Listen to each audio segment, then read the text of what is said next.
Assalamualaikum warahmatullahi wabarakatuh. Perkenalkan, nama saya Rika Maulana dengan NIM 2303200011, yang dimana pada kesempatan ini izinkan saya menyampaikan penjelasan mengenai kepemimpinan kreatif dan inovatif dalam pengambilan keputusan efektif, yang merupakan topik yang sangat relevan dengan dunia organisasi dan manajemen saat ini.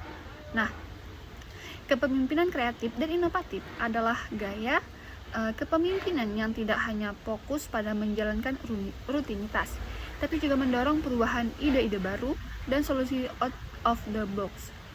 Pemimpin seperti ini mampu berpikir berbeda, berani mengambil risiko yang terukur, dan menginspirasi anggota tim untuk terus berkembang. Contohnya, pemimpin seperti Elon Musk bisa dibilang sebagai pemimpin kreatif dan inovatif karena mampu mengubah industri otomotif dan luar angkasa melalui ide-ide radikal. Nah, mengapa ini penting dalam pengambilan keputusan? Dalam konteks organisasi, pengambilan keputusan adalah inti dari manajemen. Keputusan yang baik akan berdampak besar pada kesuksesan organisasi. Namun tantangannya adalah yaitu dunia sekarang cepat berubah. Masalah makin kompleks, persaingan makin tinggi. Nah, oleh karena itu dibutuhkan pemimpin yang kreatif dan inovatif agar bisa membuat keputusan yang efektif, responsif terhadap perubahan, dan tidak kaku atau konvensional. Karakteristik pemimpin kreatif dan inovatif. Beberapa ciri khas dari pemimpin seperti ini adalah seperti visioner, yaitu memiliki pandangan jangka panjang, berani ambil risiko, tapi tetap rasional dan terukur. Mampu menginspirasi tim. Nah, ini bukan hanya memerintah, terbuka terhadap ide baru, bahkan dari bawahan. Fleksibel dalam berpikir dan bertindak. Hubungan dengan pengambilan keputusan efektif. Pemimpin yang kreatif tidak terpaku pada satu solusi saja. Nah, mereka bisa mengevaluasi berbagai opsi, menggunakan pendekatan baru, dan menyesuaikan keputusan dengan situasi yang dihadapi. Misalnya, menggunakan data dan intuisi secara seimbang. Mengajak tim brainstorming sebelum memutuskan. Menggunakan teknologi baru untuk menganalisis masalah. Semua ini membuat keputusan menjadi lebih adaptif, tepat guna, dan cepat dieksekusi. Kreativitas sebagai kegiatan yang mendatangkan hasil yang sifatnya. Nah, kreativitas sebagai hasil yang baru. Dalam konteks ini, baru dimaknai sebagai sesuatu yang belum pernah ada sebelumnya, atau minimal belum pernah diterapkan dalam konteks tertentu. Kata-kata lain yang digunakan adalah inovatif, segar, menarik, aneh, dan mengejutkan. Apa sih maksud baru? Baru tidak harus seperti 100% orisinal atau belum pernah ditemukan orang lain, tapi bisa juga berarti diterapkan dengan cara yang belum pernah digunakan di lingkungan tersebut. Misalnya, ide dari luar negeri yang diterapkan untuk pertama kali di Indonesia, itu bisa dianggap baru. Contoh konkret, produk smartphone lipat adalah bentuk baru dari teknologi ponsel yang sudah kita kenal sebelumnya. Layanan pesan makanan online dengan drone mungkin belum banyak diterapkan di Indonesia. Jika kita mengimplementasikannya, maka itu termasuk baru. Dalam kehidupan kampus, menyusun sistem belajar dengan kombinasi antara banyak proyek, diskusi online, dan coaching individual bisa menjadi sesuatu yang baru. Mengapa baru penting dalam kreativitas? Karena tanpa kebaruan, kita hanya mengulas rutinitas. Organisasi akan mengalami stagnasi. Di era sekarang, stagnasi sama artinya dengan ketertinggalannya. Contohnya, dulu toko buku fisik sangat dominan. Tapi ketika Amazon mulai penjualan buku secara online, itu adalah inovasi yang baru yang mengubah industri. Nah, dalam konteks pendidikan, ketika pandemi datang, kampus-kampus yang tidak berani mencoba metode pembelajaran daring langsung tertinggal dari yang cepat berinovasi. Jadi, kreativitas yang menghasilkan sesuatu yang baru adalah langkah pertama untuk menjadi relevan dan adaptif di tengah perubahan. Tantangan dalam menciptakan sesuatu yang baru. Takut salah atau gagal. Nah, banyak ide baru tidak muncul karena kita terlalu khawatir ditolak. Budaya organisasi yang konservatif. Jika tidak ada dukungan dari atasan atau institusi, ide-ide sulit berkembang. Keterbatasan referensi. Kita kadang tidak tahu ide baru karena tidak terbiasa membaca atau mengeksplorasi hal baru. Tapi perlu diingat, keberanian untuk berpikir berbeda adalah syarat dasar kreativitas. Kreativitas sebagai hasil yang berguna. Di sini berguna tidak sekedar bisa dipakai, tetapi lebih dari itu. Mempermudah pekerjaan, menyelesaikan masalah, mengembangkan kualitas hidup dan organisasi, mengurangi hambatan, dan yang paling penting, mendatangkan hasil yang baik. Apa sih gunanya ide kalau tidak bisa digunakan? Nah, kalau kita hanya fokus pada membuat sesuatu yang aneh atau unik, tapi tidak memberi solusi atau manfaat, itu bukan kreativitas yang produktif. Bahkan dianggap buang-buang waktu dan sumber daya. Contoh, aplikasi kampus yang mengingatkan jadwal ujian dan pengumpulan tugas secara otomatis. Ini sangat berguna untuk mahasiswa dan dosen. Ide membuat meja lipat multifungsi di ruang sempit asrama yang bisa dipakai untuk makan dan belajar sekaligus. Ini berguna karena menyesuaikan dengan keterbatasan ruang. Ukuran berguna. Apakah ide ini mengatasi masalah nyata? Apakah ide ini menambah nilai bagi pengguna? Nah, dan apakah ide ini lebih efisien dari yang sudah ada sebelumnya? Kalau jawabannya ya, untuk sebagian besar, maka ide kita bisa dikatakan berguna. Nah, jadi peran kepemimpinan dalam aspek ini, pemimpin yang baik bukan hanya mencari ide-ide keren, tapi juga menyaring dan memiliki mana yang relevan dan bermanfaat. Kadang kita punya banyak ide, tapi tidak semua bisa dijalankan. Maka pemimpin harus memprioritaskan yang paling berguna bagi organisasi. Kreativitas sebagai hasil yang dapat dimengerti. Apa maksud dapat dimengerti? Nah, artinya hasil dari kreatif tersebut bisa dijelaskan secara logis, bisa diulang kembali di kemudian hari, bisa dipelajari dan diajarkan kepada orang lain.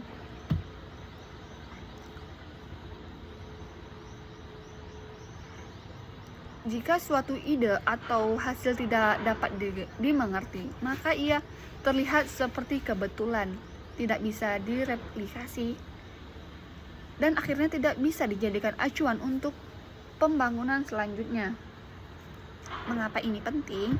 Karena dalam organisasi atau lingkungan profesional, ide tidak bisa hanya bergantung pada satu orang. Harus ada sistem dokumentasi, pemahaman bersama, dan prosedur agar tim lain bisa ikut menjalankan dan mengembangkan ide tersebut. Contoh, jika seorang membuat sistem absensi otomatis yang sangat efektif, tapi tidak mencatat cara kerjanya, maka ketika orang itu keluar dari tim, sistem itu bisa ikut hilang karena tidak ada yang mengerti cara kerjanya. Dalam penelitian ilmiah, seorang peneliti tidak cukup mencapaikan hasil eksperimen, tapi juga harus menjalankan metode, alat, data, dan analisis agar bisa direplikasi oleh ilmuwan lain. Konsekuensi jika tidak dimengerti, ide bagus tapi tidak bisa dikembangkan. Organisasi tidak bisa menyusun standar atau SOP. Ilmu dan pengalaman tidak bisa diwariskan. Jadi kreativitas bukan hanya tentang membuat hal baru, tapi juga tentang bagaimana membuat ide itu bisa dipahami dan diimplementasikan orang lain.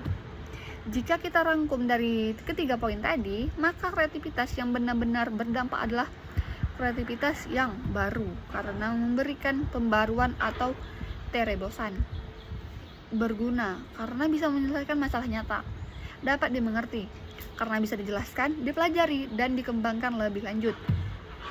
Tanpa salah satu dari tiga ini, hasil kreativitas kita akan kehilangan nilai praktis dan dampaknya dalam jangka panjang. Kelancaran berpikir atau fluency of thinking. Kelancaran berpikir merupakan salah satu aspek penting dalam kreativitas yang menekankan pada kemampuan seseorang untuk menghasilkan banyak ide dalam waktu relatif singkat. Nah, artinya individu yang memiliki kelancaran berpikir tidak hanya mampu berpikir cepat, tetapi juga mampu memunculkan berbagai macam gagasan yang relevan terhadap suatu permasalahan.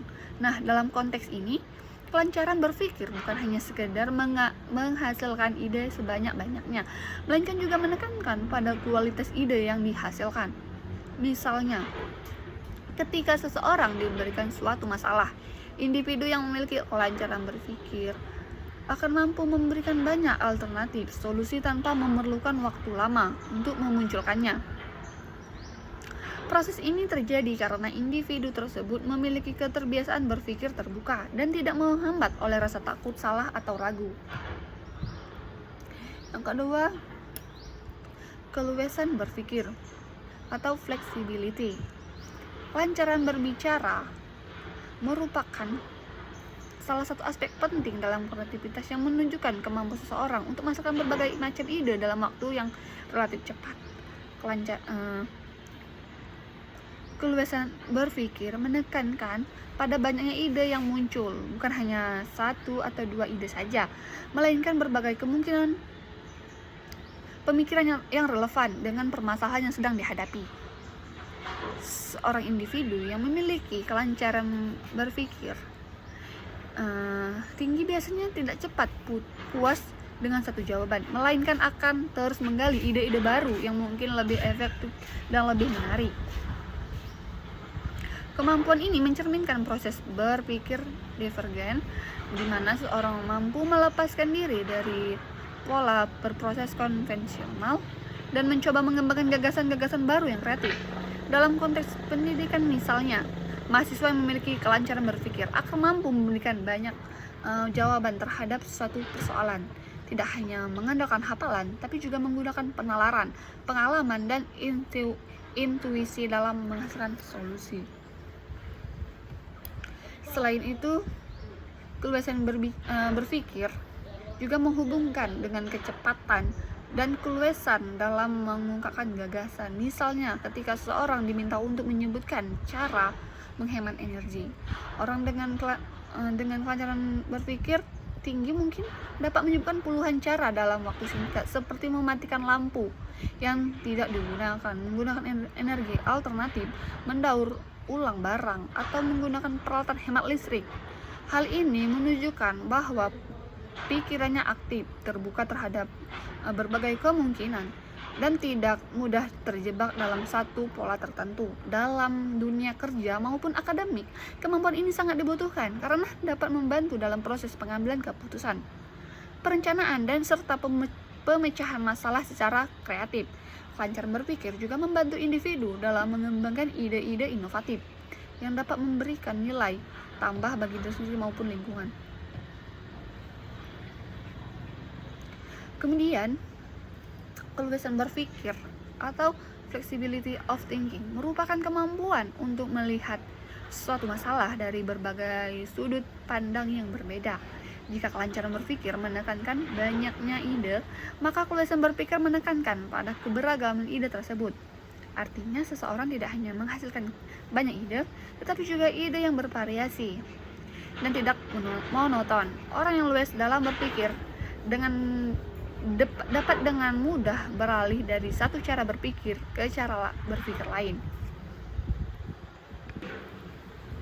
Tergantung pada situasi yang dihadapi. Misalnya, ketika menghadapi sebuah masalah, ia tidak hanya terpaku pada satu solusi tertentu, melainkan mencoba memikirkan berbagai alternatif, baik dari sisi teknis, sosial, maupun emosional. Keluasan berpikir ini mencerminkan kemampuan adaptif seorang dalam menyesuaikan diri terhadap perubahan dan tantangan baru. Dalam konteks pembelajaran, keluasan berpikir sangat penting karena membantu mahasiswa untuk tidak kaku dalam berpikir. Mereka akan lebih terbuka terhadap ide orang lain, lebih siap menerima kritik, dan lebih mudah menyesuaikan strategi belajar ketika menghadapi kesulitan. Misalnya, jika metode belajar membaca tidak efektif, mahasiswa yang berpikir luas mungkin akan mencoba belajar dengan mendengarkan audio, berdiskusi, atau membuat peta konsep. Dengan demikian, keluasan berpikir menumbuhkan sikap kreatif, inovatif, dan solutif terhadap permasalahan yang dihadapi dalam kehidupan sehari-hari. Selain itu, keluasan berpikir juga berperan penting dalam membangun kemampuan kolaborasi. Seseorang yang berpikir fleksibel tidak hanya berfokus pada pendapat sendiri, tapi juga mampu memahami dan mengintegrasikan ide orang lain. Dalam kerja kelompok, hal ini akan menciptakan suasana yang dinamis dan produktif. Karena setiap anggota dapat saling melengkapi. Contohnya dalam proyek penelitian, anggota tim yang berpikir fleksibel bisa mengkombinasi teori dari berbagai disiplin. Secara psikologis, kelancaran dan keluasan berpikir berkaitan erat dengan proses berpikir kreatif yang dikemukakan oleh Guilford. Nah, ia menyebutkan bahwa berpikir kreatif terdiri dari kemampuan menghasilkan banyak ide. Fluency. Nah, kemampuan menghasilkan ide yang beragam atau flexibility, kemampuan menghasilkan ide yang unik atau originality, dan kemampuan mengembangkan ide tersebut menjadi sesuatu yang lebih detail atau elaboration. Maka dari itu, kelancaran dan keluasan berpikir menjadi dua komponen utama yang menandai tingkat kreativitas seseorang. Individu yang memiliki dua kemampuan ini cenderung tidak mudah terjebak dalam kebiasaan berpikir sempit dan memiliki kemampuan untuk menyesuaikan ide sesuatu sesuai kebutuhan dan konteks situasi. Kondisi internal yang mendorong seseorang untuk bereaksi. Nah, kondisi internal yang mendorong seseorang untuk beraktivitas merupakan aspek psikologis yang muncul dari dalam diri individu yang berperan sangat penting dalam memunculkan ide-ide baru, inovatif, dan orisinal. Salah satu kondisi internal yang menjadi dasar adalah keterbukaan terhadap pengalaman. Keterbukaan ini berarti seorang mampu menerima berbagai produk pengalaman hidup, informasi, dan situasi tanpa adanya rasa takut atau penolakan.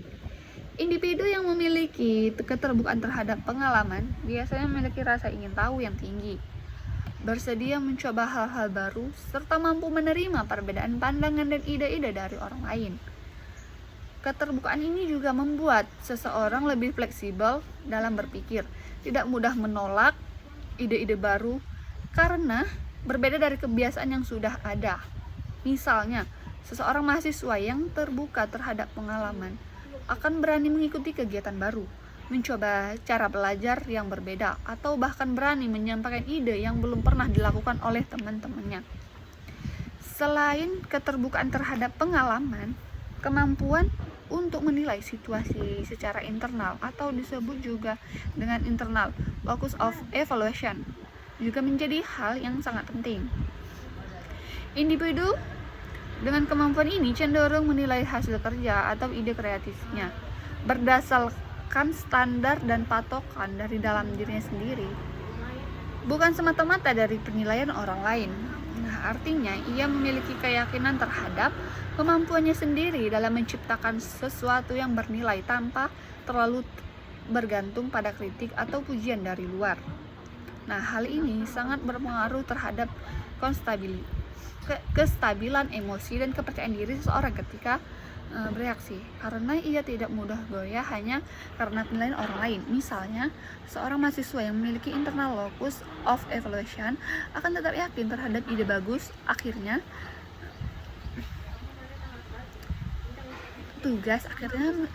meskipun mendapat kritik, selama ia merasa ide tersebut memiliki nilai dan potensi. Nah, selanjutnya kemampuan untuk menerima perbedaan juga merupakan bagian penting dari kondisi internal yang mendorong kreativitas. Orang yang mampu menerima perbedaan biasanya lebih mudah beradaptasi dengan berbagai lingkungan dan lebih mampu menghargai pandangan orang lain. Dalam konteks kreativitas, kemampuan ini mendorong seorang untuk berpikir lebih luas dan tidak terpaku pada satu cara pandang saja. Ketika individu mampu menerima perbedaan, maka ia dapat menggabungkan berbagai perspektif menjadi suatu ide yang lebih kaya dan inovatif. Misalnya, dalam kerja kelompok, mahasiswa yang memiliki sikap terbuka terhadap perbedaan ide akan lebih mudah berkolaborasi, menggabungkan gagasan dari berbagai anggota, dan menghasilkan solusi yang kreatif.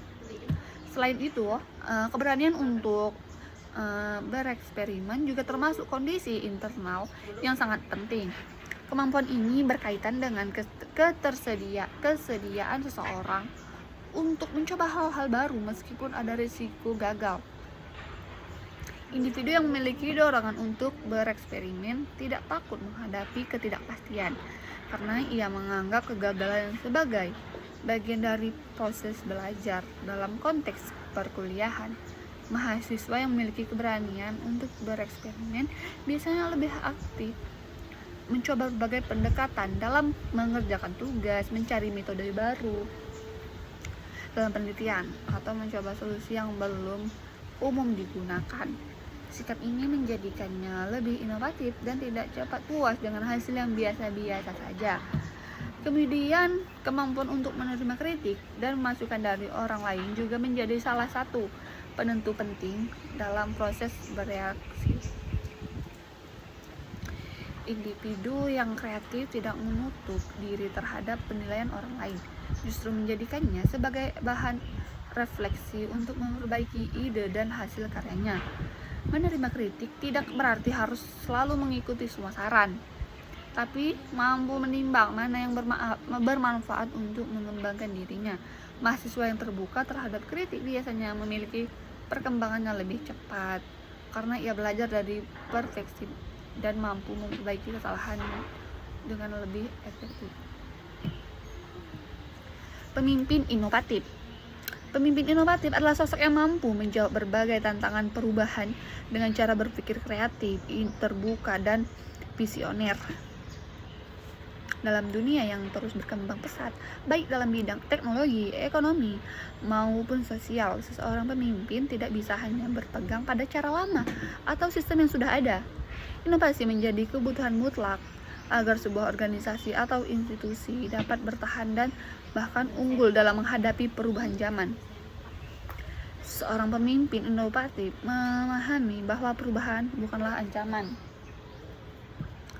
melainkan peluang untuk tumbuh dan berkembang.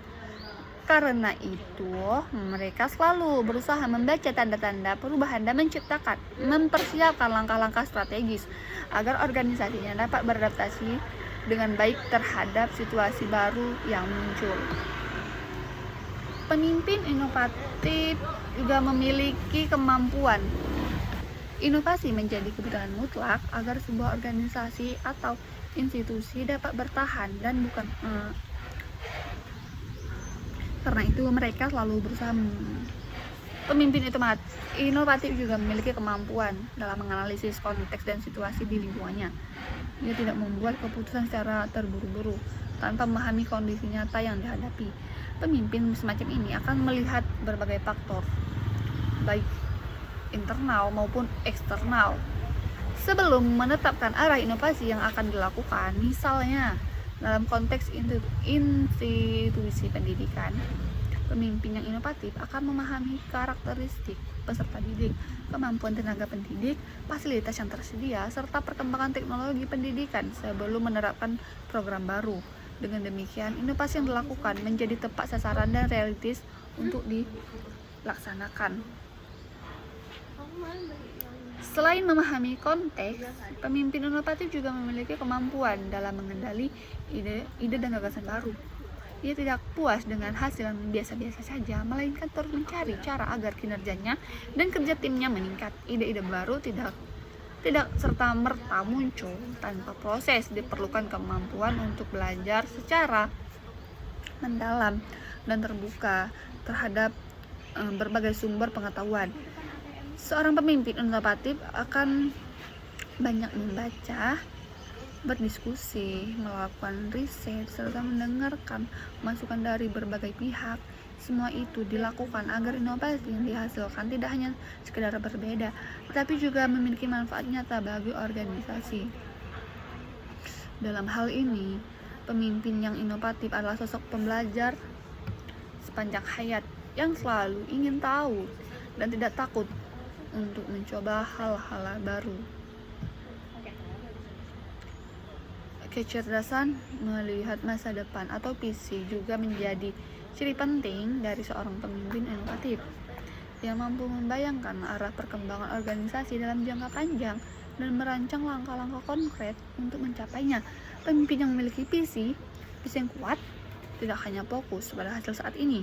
Pemimpin yang memiliki visi kuat tidak hanya tapi juga menyiapkan strategi agar institusinya tetap relevan di masa depan. Sebagai contoh, seorang pemimpin perusahaan yang visioner akan memprediksi tren pasar, perilaku konsumen, serta perkembangan teknologi.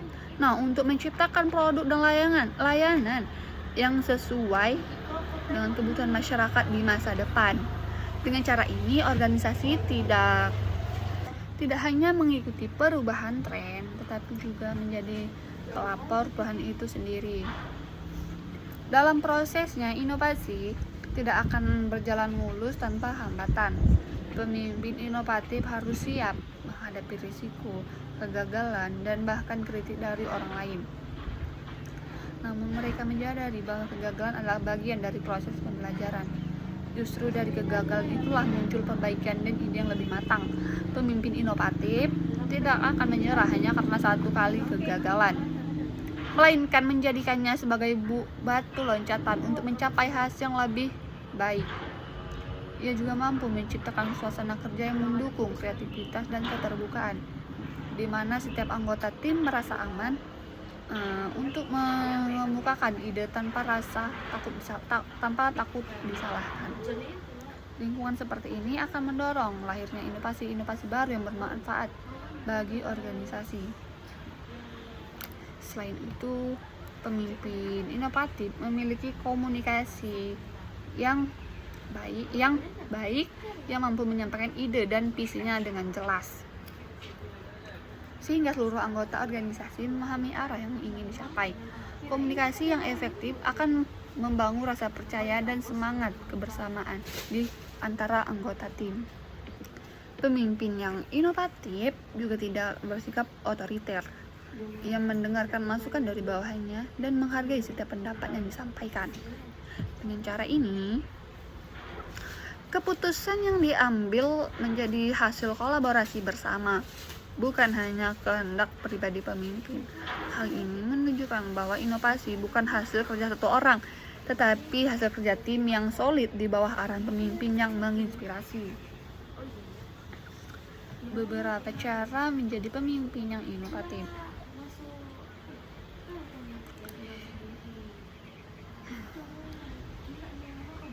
Yang berfokus pada 7 poin utama untuk menjadi pemimpin inovatif, yaitu memiliki visi, terbuka terhadap perubahan, melanggar aturan main, mencari alternatif, siap menghadapi kegagalan, menguji cobakan inovasi, dan selalu bersemangat.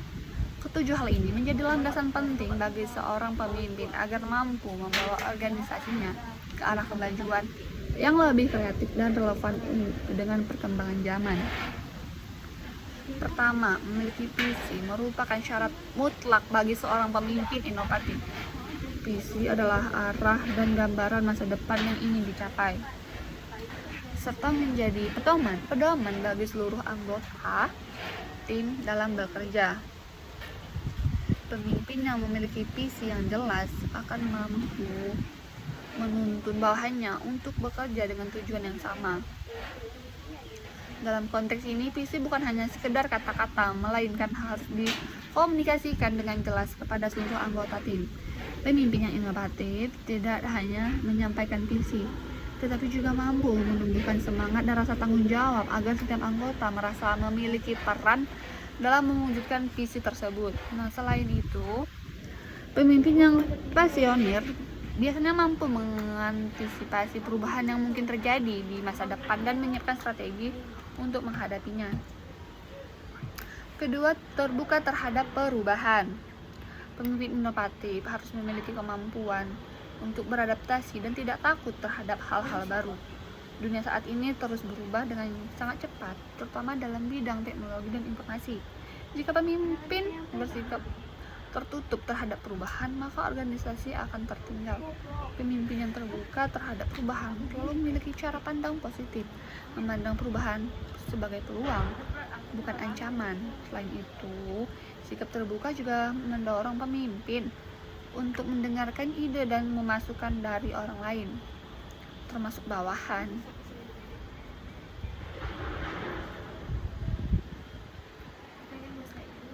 Pemimpin seperti ini biasa menciptakan suasana kerja yang inklusif dan terbuka, di mana setiap anggota tim merasa dihargai dan berani menyampaikan gagasan kreatif.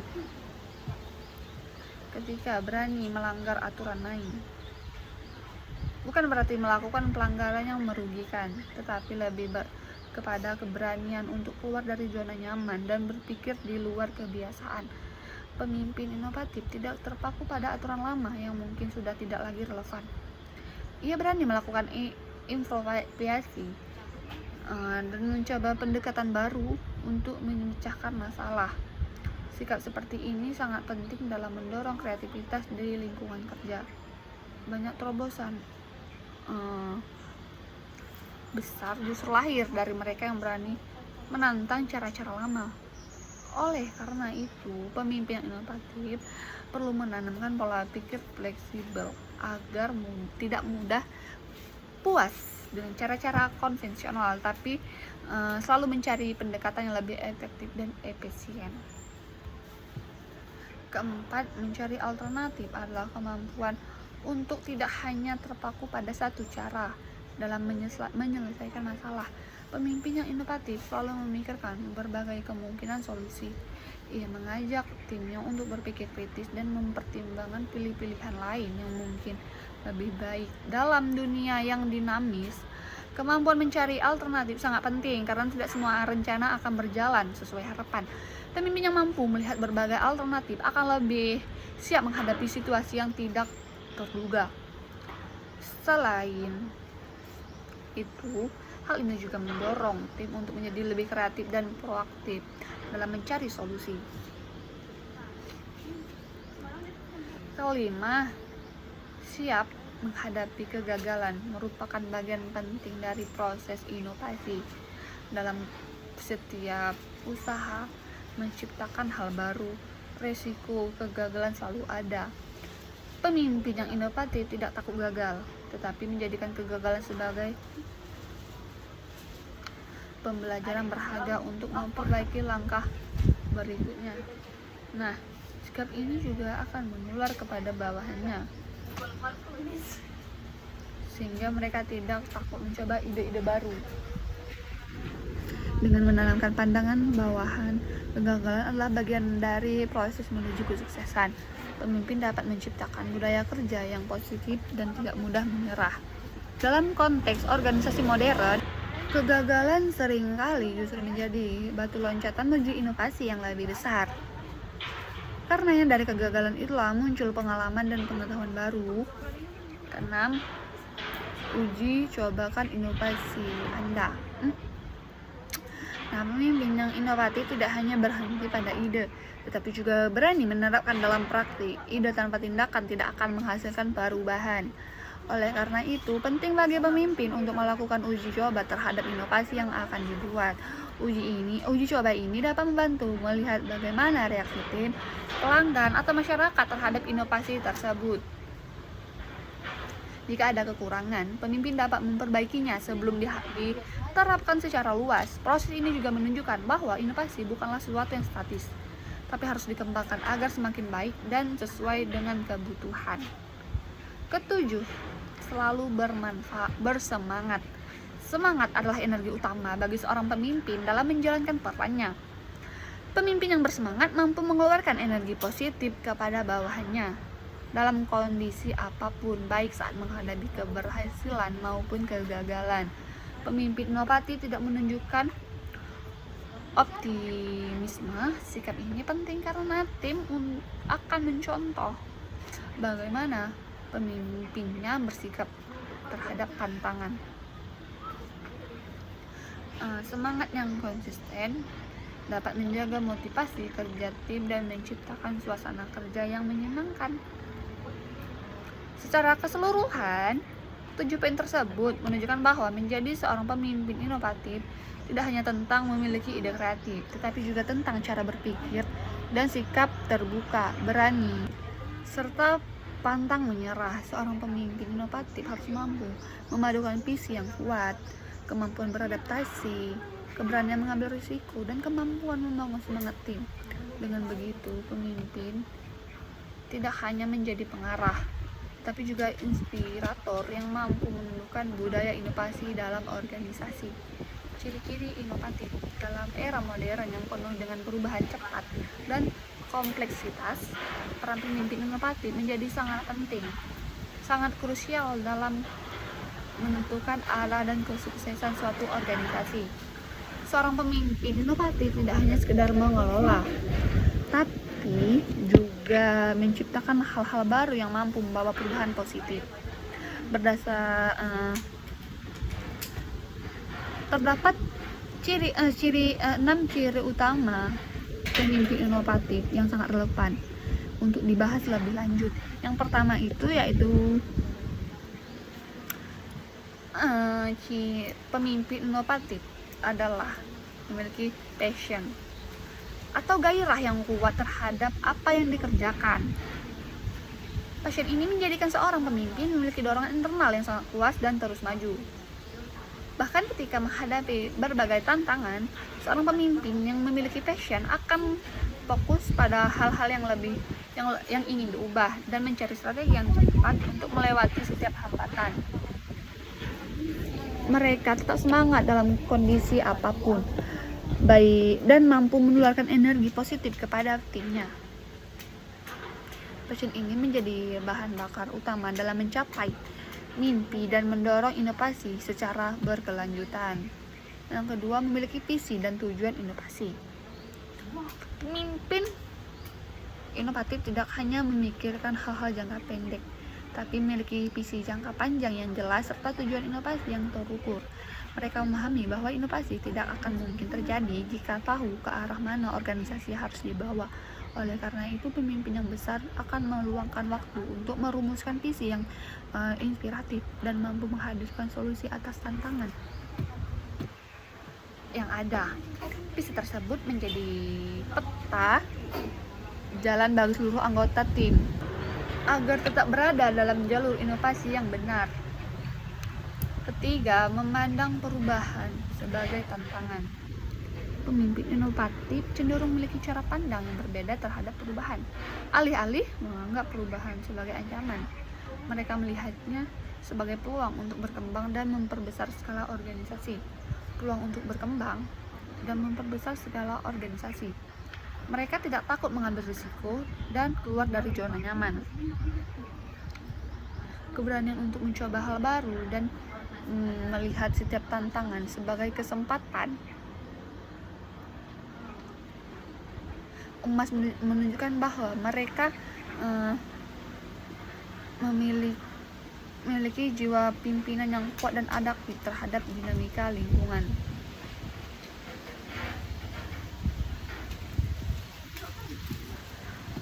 Yang keempat, berani bertindak di luar aturan. Pemimpin inovatif seringkali dituntut untuk berpikir dan bertindak di luar kebiasaan, atau aturan yang berlaku. Nah, dunia bisnis dan organisasi tidak lagi statis. Ia menuntut kreativitas dan terobosan baru. Oleh karena itu, dalam beberapa situasi, pemimpin harus berani mengambil keputusan yang tidak konvensional demi kepentingan pelanggan atau keberlangsungan bisnis. Mereka tidak takut untuk menantang status quo demi menciptakan sesuatu yang lebih baik dan bernilai. Yang kelima, tidak takut gagal. Kegagalan bukanlah suatu yang ditakuti oleh pemimpin inovatif. Justru mereka melihat kegagalan sebagai bagian penting dari proses belajar dan inovasi. Setiap kesalahan dijadikan pembelajaran untuk tidak mengulangi lagi dan memperbaiki strategi ke depannya. Mereka fokus pada nilai dan potensi dari sumber daya yang ada, bukan hanya ada keuntungan materi atau efisiensi biaya. Dengan demikian, pemimpin inovatif mampu membangun mentalitas yang tangguh dan menghadapi dinamika dan ketidakpastian. Terakhir, mau berkolaborasi. Pemimpin inovatif menyadari bahwa mereka tidak hanya bekerja sendiri. Kolaborasi menjadi salah satu kunci penting yang mendorong inovasi. Ketika mereka menemukan keterbatasan dalam sumber daya atau kemampuan internal, mereka tidak hanya menutup diri tetapi justru terbuka untuk bekerjasama dengan pihak lain. Sikap kolaboratif ini memungkinkan pertukaran ide, keterampilan, dan sumber daya yang pada akhirnya mempercepat pencapaian tujuan organisasi. Pengambilan keputusan secara efektif. Nah, pengambilan keputusan adalah sebuah proses yang sangat krusial. Mereka menyangkut bagaimana seorang pemimpin menyelesaikan masalah yang terus muncul setiap harinya. Dalam organisasi, masalah ini pasti akan selalu ada. Baik itu masalah internal seperti konflik antara anggota tim, distribusi tugas, ataupun masalah eksternal seperti tekanan dari pihak luar, perubahan pasar, atau krisis ekonomi. Oleh karena itu, kemampuan untuk mengambil keputusan yang tepat dan efektif menjadi salah satu kompetensi inti yang harus dimiliki oleh setiap pemimpin. Dalam teks ini artinya bukan hanya CEO yang perusahaan besar yang harus bisa mengambil keputusan, tapi juga kepala sekolah, kepala RT, bahkan ayah dan ibu dalam keluarga. Siapapun yang menjadi tanggung jawab atas sebuah kelompok atau organisasi harus mampu membuat keputusan yang terbaik demi keberlangsungan kelompok tersebut.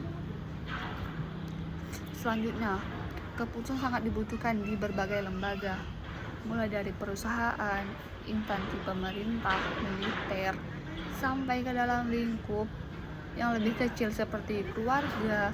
Nah, ini menunjukkan bahwa pengambilan keputusan adalah keterampilan yang sangat universal. Jadi tidak heran dalam konteks berbagai pelatihan kepemimpinan, kemampuan mengambil keputusan selalu menjadi materi utama. Nah, pertanyaannya adalah apa yang membuat suatu pengambilan keputusan itu disebut efektif? Nah,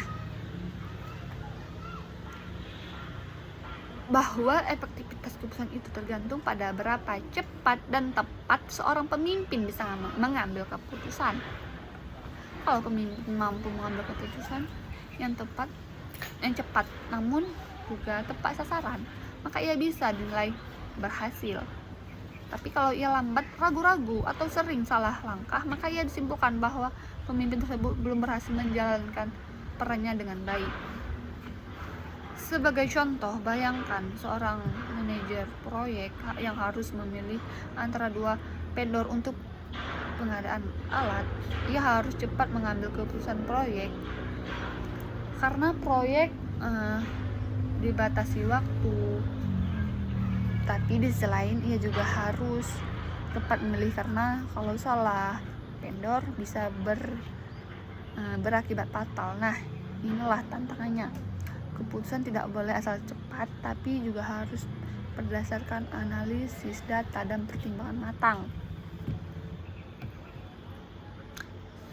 Dalam pengambilan keputusan ada yang namanya alternatif keputusan. Artinya tidak ada yang kita tidak bisa hanya berfokus pada satu pilihan saja, melainkan harus membandingkan beberapa pilihan. lalu memilih yang terbaik. Misalnya, jika kita ingin mengembangkan usaha, kita bisa memilih antara memperluas ke pasar luar kota atau menambah variasi produk. Masing-masing memiliki risiko dan peluang, dan disinilah kemampuan analisis pemimpin diuji. Selain itu, pemimpin juga harus siap menghadapi implikasi dari keputusan yang diambil. Tidak ada keputusan tanpa konsekuensi. Kadang-kadang keputusan yang baik untuk jangka panjang terasa tidak enak di awal. Misalnya kau memutuskan untuk memangkas anggaran kegiatan demi efisiensi. Mungkin akan mendapat kritik, tapi dalam jangka panjang bisa menyelamatkan organisasi. Jadi pengambilan keputusan yang efektif bukan hanya tentang membuat pilihan secara cepat, tapi juga harus tepat mempertimbangkannya.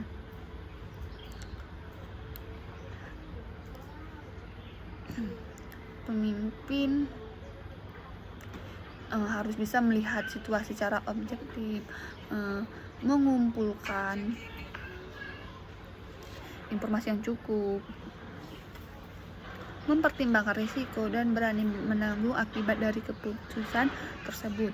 Dalam praktiknya, tidak semua keputusan bisa memuaskan semua pihak, tapi selama diambil dengan tanggung jawab dan pertimbangan matang, itu sudah mencerminkan kepemimpinan yang baik. Hakikat pengambilan keputusan. Jadi, kalau kita berbicara mengenai pengambilan keputusan, sebenarnya kita sedang membahas salah satu proses yang sangat penting dalam kehidupan manusia, baik dalam konteks pribadi, organisasi, maupun kehidupan maupun dalam pengelolaan negara. Dalam materi ini dijelaskan bahwa pengambilan keputusan pada hakikatnya adalah suatu pendekatan yang sistematis terhadap suatu masalah. Artinya, keputusan yang diambil tidak bersifat asal-asalan, tidak berdasar pada perasaan saat atau kebetulan, tapi melalui proses berpikir yang terstruktur dan logis. Pertama, pengumpulan fakta dan data. Sebelum kita mengambil keputusan, hal pertama yang wajib dilakukan adalah pengumpulan fakta-fakta dan data. Kenapa ini penting? Karena keputusan yang baik harus berbasis pada realita. Misalnya, seorang manajer di perusahaan tidak bisa membuat keputusan soal strategi pemasaran tanpa mengetahui data pasar, perilaku konsumen, tren kompetitor, dan kondisi internal perusahaan sendiri. Kalau dia nekat ambil keputusan tanpa data, maka besar kemungkinan keputusan itu akan keliru. Jadi proses pertama ini adalah fondasi kita. Tidak bisa lanjut ke tahap-tahap berikutnya kalau dasar datanya belum kuat. Kedua, penentuan alternatif. Setelah kita punya data dan fakta yang lengkap, langkah berikutnya adalah menentukan berbagai alternatif tindakan yang tersedia. Ini juga hal yang sangat krusial. Jangan sampai kita hanya terpaku pada satu solusi, padahal mungkin ada opsi lain yang lebih efektif dan efisien. Dalam dunia manajemen ini disebut dengan proses identifikasi alternatif. Misalnya, kalau sebuah perusahaan mengalami penurunan penjualan, alternatif yang bisa dipertimbangkan bisa berupa menurunkan harga, meluncurkan produk baru, memperbaiki kualitas produk lama, meningkatkan promosi, mencari segmen pasar baru. Dari situ kita bisa mulai analisis mana yang lebih mungkin dan menguntungkan untuk dilakukan. Yang ketiga, mengambil tindakan paling cepat. Nah, setelah kita punya beberapa alternatif, langkah berikutnya adalah memilih satu alternatif yang paling cepat. Ini hanya disebut dengan pengambilan keputusan itu sendiri. Jadi sebenarnya keputusan itu adalah hasil akhir dari proses panjang, mulai dari pengumpulan data, mengidentifikasi masalah, mencari alternatif, lalu memilih yang paling optimal. Tentu saja pemilihan ini harus berdasarkan pada pertimbangan yang matang. Dalam manajemen modern, Sering digunakan metode kuantitatif seperti analisis SWOT, analisis biaya manfaat, atau bahkan simulasi skenario untuk melihat dampak dari tiap alternatif. Tahapan pengambilan keputusan. Masalah dalam konteks kepemimpinan tidak dapat dilepas dari situasi, tempat, orang, dan waktu tertentu. Seorang pemimpin pasti akan dihadapkan pada berbagai macam masalah dalam proses pengambilan keputusan. Dalam kenyataannya, keputusan yang diambil seorang pemimpin sangat dipengaruhi oleh tujuan organisasi, visi misi, serta kondisi lingkungan yang ada. Oleh karena itu, sangat penting bagi seorang pemimpin untuk memahami jenis masalah yang sedang dihadapi agar dapat menentukan solusi yang tepat dan efektif. Masalah yang dihadapi oleh pemimpin secara umum dapat dikategorikan menjadi dua, yaitu masalah yang sederhana dan masalah yang kompleks. Masing-masing kategori ini memiliki karakteristik dan cara penyelesaian yang berbeda. Pertama adalah yang sederhana, adalah masalah bersifat kecil, berdiri sendiri, dan tidak memiliki keterkaitan langsung dengan masalah lainnya. Masalah jenis ini relatif mudah untuk diselesaikan karena tidak membutuhkan pemikiran yang terlalu luas atau mendalam. Biasanya, penyelesaian cukup dilakukan secara individual oleh pemimpin itu sendiri.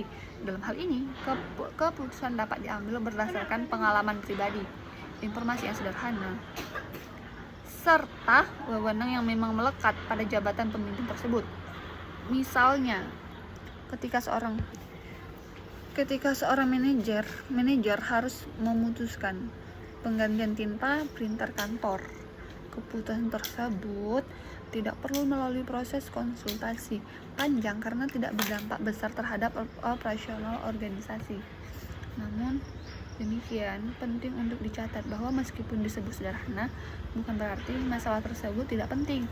Setiap masalah tetap memerlukan perhatian agar tidak berkembang menjadi masalah yang lebih besar. Kemampuan pemimpin dalam menyelesaikan masalah sederhana secara cepat dan tepat dapat mencerminkan efektivitas kepemimpinan sehari-hari. Kedua, masalah yang kompleks adalah masalah yang memiliki karakteristik lebih besar,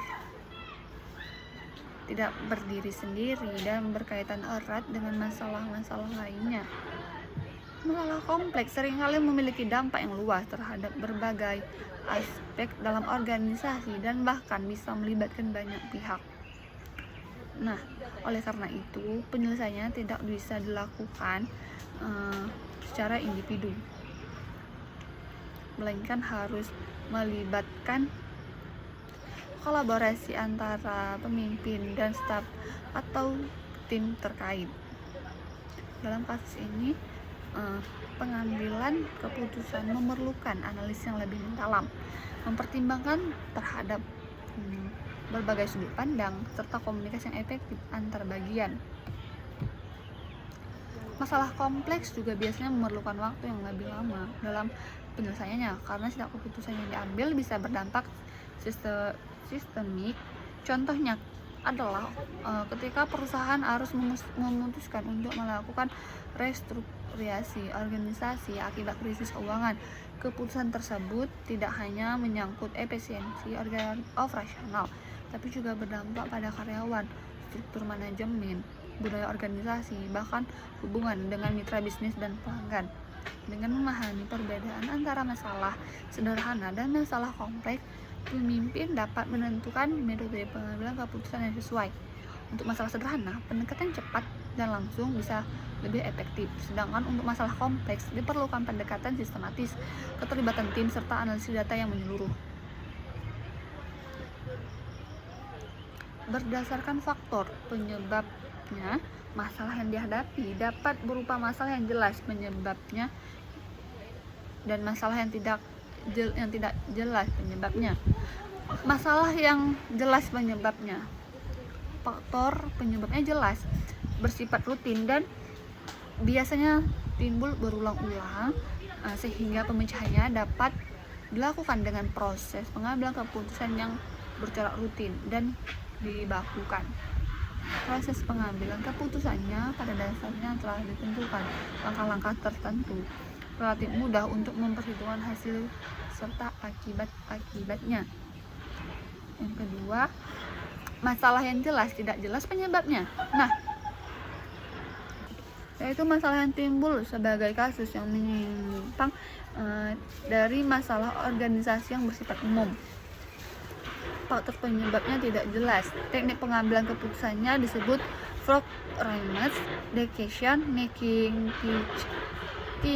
technique, di mana diperlukan informasi tambahan, analisa, daya cipta, pertimbangan serta penilaian kasus. Ada 7 langkah dalam usaha memecahkan masalah dengan mempergunakan teknik limbah. Yang pertama, mengetahui hakikat diri pada masalah yang dihadapi atau mendefinisikan masalah yang dihadapi itu dengan setepat-tepatnya. Yang kedua, mengumpulkan fakta dan data yang relevan. Yang ketiga, mengolah fakta dan data tersebut. Yang keempat, menentukan berapa alternatif yang mungkin ditempuh. Yang kelima, memilih cara pemecahan dari alternatif yang telah diolah dengan matang. Yang keenam, memutuskan tindakan apa yang hendak dilakukan. Ketujuh, menilai hasil-hasil yang diperoleh sebagai akibat daripada keputusan yang telah diambil.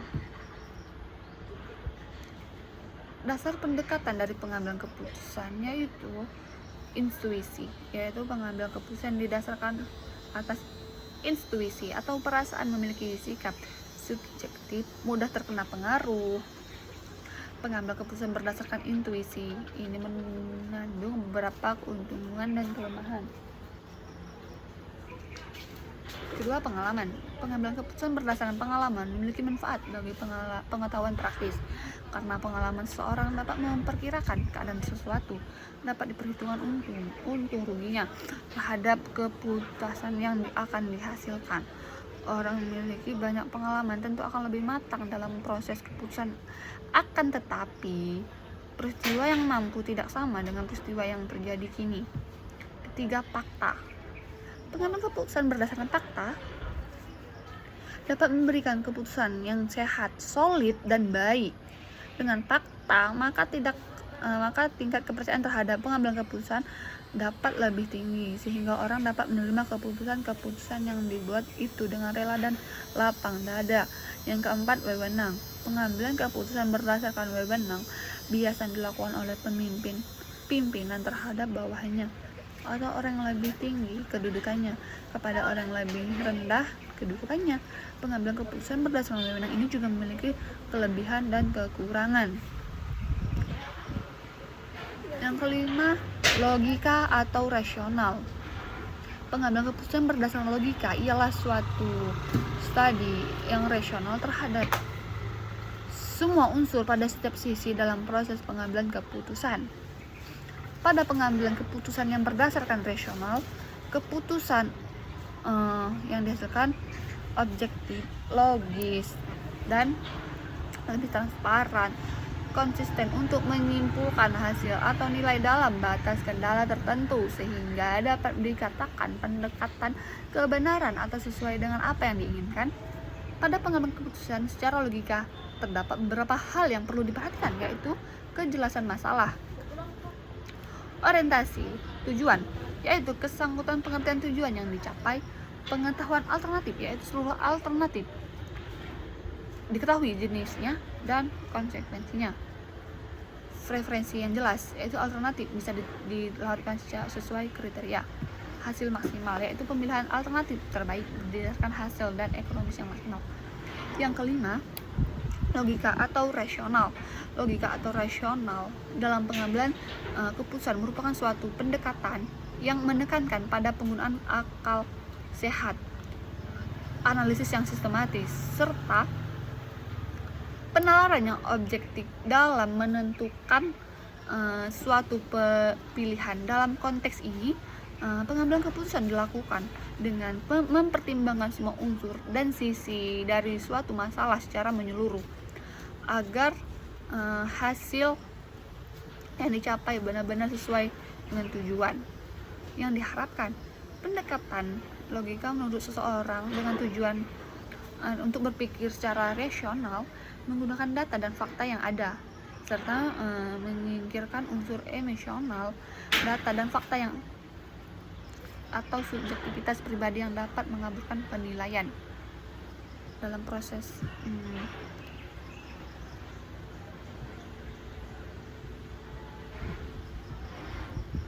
jenis keputusan organisasi.